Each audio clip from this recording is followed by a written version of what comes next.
अस्सलामुअलैकुम, कैसे हैं आप सब। तो यहाँ पे शाम का बनता है नाश्ता बच्चों के लिए। तो रोज़ शाम में कुछ ना कुछ बनाना ही पड़ता है। कभी कभी मैं मटिया देती हूँ कि नहीं, जैसे कुछ नहीं रहता है तो चाय बिस्किट दे दी, कुछ भी ऐसे। बट लोग बोल गए ना, तो मम्मी चलो बर्गर बनाएंगे, आप अच्छा बनाते हो, देसी स्टाइल में, अपने स्टाइल में आमलेट डाल करके ऐसा बनाना। तो चलो ठीक है, मैं बोले ले आई थी आते आते ट्यूशन से, फिर मैं बोली चलो बना देते, तुम लोग खा लो। और मुझे तो बिल्कुल भी नहीं मन करता ऐसे शाम में खाना खा लो तो खाने का कुछ भी। तो बस मैं चाय ले लेती हूँ, चाय काफ़ी होता है मेरे लिए। तो ये गुनगुन, जोया और अमन तीनों के लिए मैं बर्गर बनाती हूँ। और मुझे गुनगुन को लेकर ट्यूशन भी जाना है, तो मैं जल्दी जल्दी कर रही थी कि चलो तुम लोग जल्दी से कुछ खा लो। फिर आते समय ना बहुत लेट हो जाता है, 8 बज जाता है। तो मैं बोली चलो तुम लोग खा लो, फिर आराम से रहना घर में, टीवी देखना। जोया अमन को छोड़ूंगी और गुनगुन को लेकर के ट्यूशन जाऊँगी। फिर वहीं गुड़िया के यहाँ रुक जाती हूँ, फिर साथ में लेके 1 घंटे में वापस आ जाती हूँ। एक्चुअल में रात हो जाता है ना, तो उसको छोड़ते भी नहीं बनता कि अकेले आना जाना कर लेगी। साइकिल भी नहीं है, पैदल ही जाती आती है। तो मुझे थोड़ी फ़िक्र होती, डर लगता है, तो मैं उससे अकेले नहीं छोड़ती ऐसे।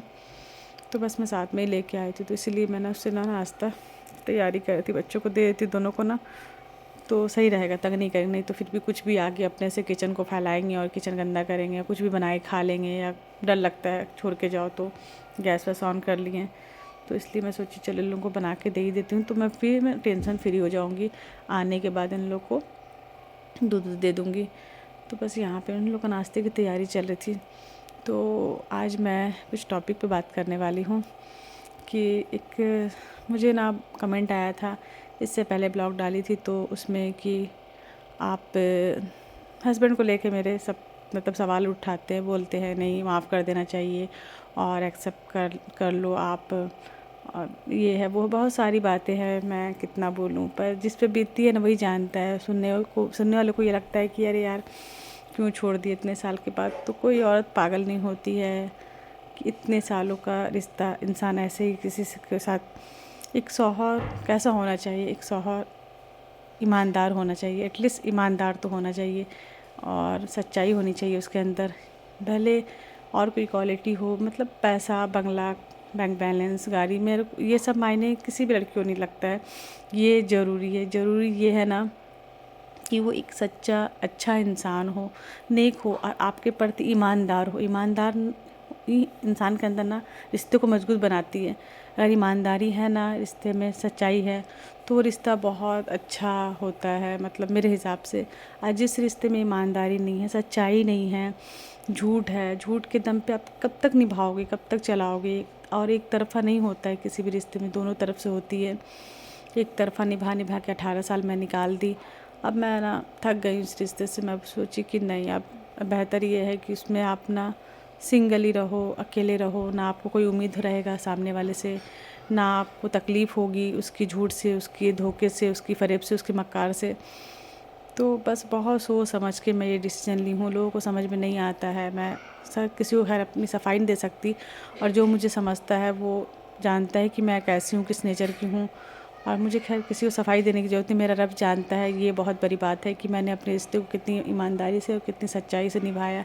उसके बाद भी वो इंसान मेरा नहीं हुआ, इतनी कोशिशों के बाद भी। तो मैं कुछ नहीं कर सकती। अब जो जैसा चल रहा है चलने देते हैं, देखते हैं। अल्लाह है, बस इस चीज़ का सब्र है मुझे कि अल्लाह है जो रास्ता जो इतना उलझाया है, इस मतलब ये भी ऐसा मेरा मतलब चल रहा है, जो कुछ भी इतना उलझाया उसने है तो सुलझाएगा भी वही। बस वक्त का इंतज़ार है, देखते हैं क्या होता है। जो होता है अल्लाह की मर्ज़ी से होती है, अल्लाह की तरफ से कोई इम्तिहान है मेरे लिए। ख़ास करके मुझे ऐसा लगता है कि अल्लाह अपने बंदों को आजमाता है। मैं शायद मैं तो खुद अब सोचती हूँ कि कभी कभी क्यों है ये सब, क्या है। लेकिन बस लोगों को लगता है कि नहीं, कि क्यों ऐसा हो गया। बहुत सारे कमेंट्स रहते हैं मेरे, तो मैं कि कोई रिप्लाईज नहीं समझा सकती। बट वो भी अपनी जगह सही है। किसी को भी लगता है तो कोई यही मतलब किसी के रिश्ते को देख करके लोग ऐसे ही सोचेंगे और ऐसे ही बोलेंगे। लोग गलत नहीं बोल रहे हैं, मैं किसी को गलत नहीं बोल रही हूँ, सब अपनी अपनी राय सबकी। लेकिन ये मेरी लाइफ है, मैं उसके साथ ये ज़िंदगी जी हूँ। मुझे पता है मैं किस हालात से, किस दौर से गुज़री हूँ। तो बस यही सब चीज़ें हैं। तो क्या था किस्मत में, साथ शायद ना यहीं तक का साथ लिखा था कि इतना ही चलेगा। इतने साल के बाद भी हो सकता है, कभी कुछ भी हो सकता है। ये समझ में आ गया मुझे कि किसी का कोई भरोसा नहीं। आप किसी भी रिश्ते पे ना इतना एतबार नहीं कर सकते कि ये शौहर है तो मेरा ज़िंदगी भर साथ देगा, ये औलाद है तो मेरा हो जाएगा। नहीं, यहाँ कोई किसी का नहीं है, इतना समझ में आ गया। बस अल्लाह की एक वाहिद मोहब्बत अल्लाह की है, वो सच्ची है। बाकी सब मोहब्बत मतलब ना बेमायने हैं। मुझे नहीं लगता, ये दुनियादारी है तो है, औलाद है, औलाद से मोहब्बत है। सबसे मोहब्बत बोलते ना, माँ की होती सच्ची मोहब्बत, उसमें कोई मिलावट नहीं होती है। माँ की मोहब्बत पे मैं यकीन करती हूँ। अल्लाह है पहले, तो अल्लाह है मेरे लिए, तो सबसे पहले अल्लाह है, उसके बाद और शौहर बीबी, ये सब आज के टाइम में अभी जो दौर चल रहा है ना, इस तो बहुत मुश्किल है। मुझे तो किसी भी रिश्ते पे भरोसा नहीं है, खैर, और ख़ास करके ये शौहर बीवी के रिश्ते पे तो और भी नहीं है। एक औरत कुछ नहीं चाहती, इतना चाहती है बस कि उसका आदमी नेक हो, अच्छा हो और ईमानदार हो उसके पति, और अपनी फैमिली को लेकर के अपने बीवी और बच्चों के साथ खुशी खुशी अपनी ज़िंदगी जिए। भले ही वो बहुत पैसे नहीं हो, बहुत ऐसो इशरत जो होता है वो ना दे उसको, लेकिन ना सच्चाई हो उसके अंदर, ईमानदारी हो, मोहब्बत हो उसके दिल में और उसके चेहरे से ना, अपनी बीवी के लिए, अपने बच्चों के लिए मोहब्बत झलके, ना कि दूसरों के लिए सिर्फ बाहर।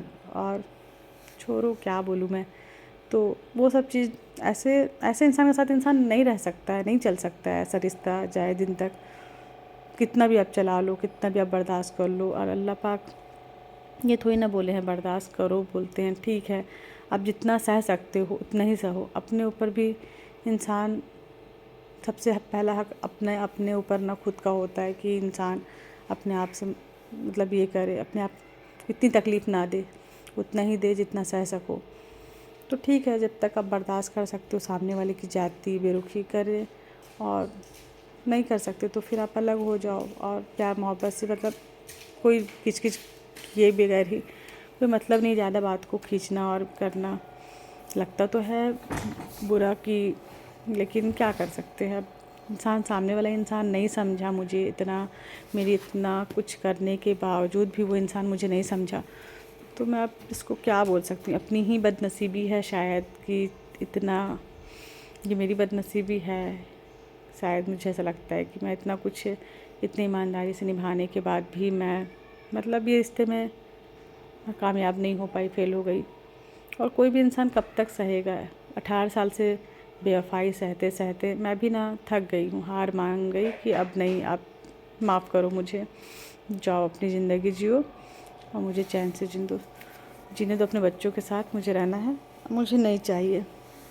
इतना ज़्यादा टॉर्चर कर कर के ना मुझे मजबूर कर दिया कि मैं उससे अलग हो जाऊं, और अलग हो गई।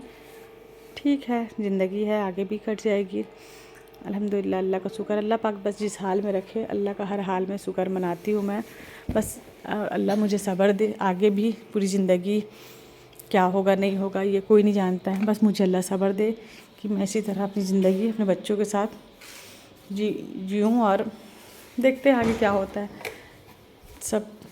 तो बस यहाँ पे बैठ के ना मैं भी गर्म दूध मुझे अच्छा नहीं लग रहा था, तो मैं ना थोड़ा सा दूध में हल्दी डाल दी बच्चों को दी, और फिर मैं भी ना थोड़ा सा पी लेती हूँ दूध। मैं बोली खाना खाने का मन नहीं करता मुझे रात में, तो ऐसे बहुत कम ही। बस यहाँ पे खाना भी मैं लगभग रेडी हो गया बच्चों के लिए ना, जल्दी से बना दी थी मैं। तो मैं यहाँ पे थोड़ा सा चिकन बनाई थी, राइस बनाई थी, रोटी बनाने का मन नहीं था तो मैं चिकन ही बनाई थी और राइस बना लेती हूँ बच्चों के लिए, खा लेंगे इन लोग। और मुझे अच्छा नहीं लग रहा था बिल्कुल। मैं थक भी जाती हूँ सुबह मॉर्निंग से लेकर के, जो उठती हूँ मैं 5 बजे से, 4:30-5 बजे से, उसके बाद जो पूरा दिन ना बिल्कुल रेस्ट नहीं मिलता है। ऐसा लगता है कभी कभी कब तक चलेगा ये सब। मेंटली भी थक जाती हूँ और फिज़िकली भी थक जाती हूँ मैं। बच्चों को टेंशन माइंड में इतना ज़्यादा रहता है, और फिर स्कूल ट्यूशन लाना ले जाना, इन लोग का घर का काम, खाना पीना, क्या मतलब क्या कुछ नहीं करती एक औरत, और उसके बदले में मिलता है धोखा, बेवफाई, ताने मिलते सुनने के लिए, तुमने क्या किया है।